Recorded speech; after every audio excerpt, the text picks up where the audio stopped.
What's up, guys? I'm the Coffee Explorer, and good morning. You caught me brewing up a pour over in my RV. Today I'm brewing a coffee from Sumatra. I love coffees from Sumatra, but not everybody does. Today I'm taking you to work with me.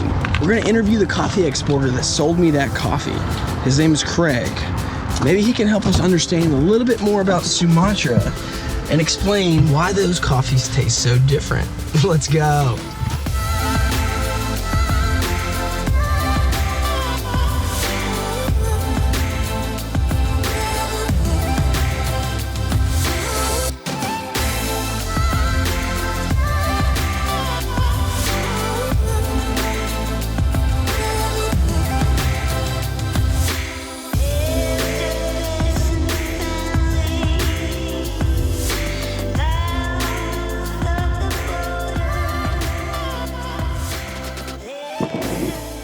Good morning, Craig.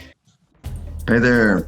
Hey man, this coffee right here, it's amazing, truly.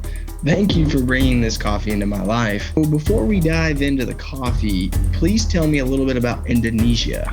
Where is it and what's it like there? Sumatra, as a chain of islands, is sandwiched between Australia and Indochina. A lot of us would not know that Indonesia is as wide as the continental United States. No way. It is a very large country. It's made up of 17,000 islands. Can you imagine? 17,000. That's insane. And of course, all those have been mapped and cataloged. Wow. Now, that does not mean that all of those islands are inhabited. It's home to hundreds of ethnic groups. Really? So each one of these different ethnic groups have their own language, their own culture. So it's, you can think of it as lots of different tribes of people. One ethnic group is called the Bugis people, and that's where we get the term boogeyman. Really? Because the Bugis, they could get onto a ship undetected and, you know, kill a few people and rob it and raid it, and nobody knew what happened. And so they're like, you know, a boogeyman got them. Yeah. Well, come to find out, the origin of that is Bugis, the name of the ethnic group. Culture-wise, it's Asia. Fantastic hospitality. Yeah. I mean, just they will always treat you so well. You'll be welcomed frequently with a hot cup of tea. It's very rural, very agricultural based up and down Sumatra because they produce, you know, coffee, cinnamon, nutmeg, rubber trees. I mean, all kinds of agricultural commodities, as well as rice. Rice is the staple for them. We eat a lot of bread, they eat a lot of rice. And so for them, if they have not had rice, they've not yet had a meal. They could have what we would consider a full-blown meal, but if there's no rice, they haven't eaten. Wow. Oh, that sounds so interesting. Okay, let's talk coffee. Sumatran coffees are known for having low acidity, tasting earthy and herbaceous, and sometimes even vegetal, which I find to be super fun. So please tell us, why do Sumatran coffees taste so different? You got rich volcanic soil, you've got lots of high rainfall, high elevation, all the right conditions to produce, you know, really, really great coffee. But here's the difference. There's a totally unique process to Sumatra versus the rest of the world. And it goes like this. We have very, very high humidity, lots of rainfall. It can be very difficult to dry this coffee. Really? And it can take time. That's one factor. The other factor is it's a country that needs cash yesterday. I mean, it's hand to mouth kind of societies.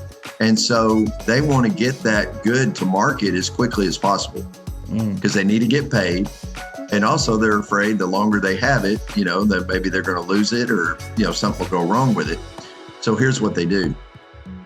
They harvest the red cherries and they immediately will pulp that coffee. And then they're going to let it sit. They're going to get the mucilage off, all right? And they're going to start drying that coffee. Before that coffee gets to the normal 12% or whatever they would do in a Latin American coffee, 14, 12%, in Sumatra, they've already hulled it. They've taken the parchment off, okay? And so they've hulled the coffee, and now you've actually got green bean, but you've got a very high moisture content in that green bean. Right. And a lot of times what that's going to do to the bean, when it runs through that huller, it may actually knock the embryo off of the end of that seed. If that embryo gets knocked off, then you've got this cleft foot, kind of goat foot type of thing. And depending on how they treat it and what they do, you can get some, growth in there. And that can affect the flavor and affect the taste. But that's the unique process on Sumatra. Wow. I was not expecting that answer. So basically what you're saying is unique environmental conditions, unique economic pressures essentially accelerate the steps in the coffee processing phase. And as a result, the coffee has more moisture, which is of course going to impact the way that we roast it, which is of course going to impact the flavors in the cup. That is so interesting. So walk me through the ecosystem of Sumatra and the natural environment. Am I wrong? Are there freaking rhinos and like Komodo dragons in Sumatra? Like the Komodo dragons are on Komodo Island, which is way over in the east of Indonesia. So they're not on our island. But no dragons. But okay. Sumatra is home to the Sumatran tiger. It's home to the orangutan. It's got orangutans. Yeah, Sumatra also has elephants, wild Asian elephants, and then the Sumatran rhino, which is endangered species. Lots of different types of monkeys there. It's just tropical, and it's volcanic. And so like Kerinci, that's Mount Kerinci. It's a volcano and it's active. I mean, there's smoke that comes out of there. But again, you've got rich volcanic soil. You've got lots of high rainfall, high elevation, all the right conditions to produce, really, really great coffee. Well, thank you so much for your time. Absolutely. All right, bro. All right. Well, have a Merry Christmas, and we'll talk to you later. Talk to you later. Okay, guys, now you know why Sumatran coffees taste so unique. Let me know in the comments if you like Sumatran coffees. And be sure to like and subscribe, and I'll see you on my next adventure.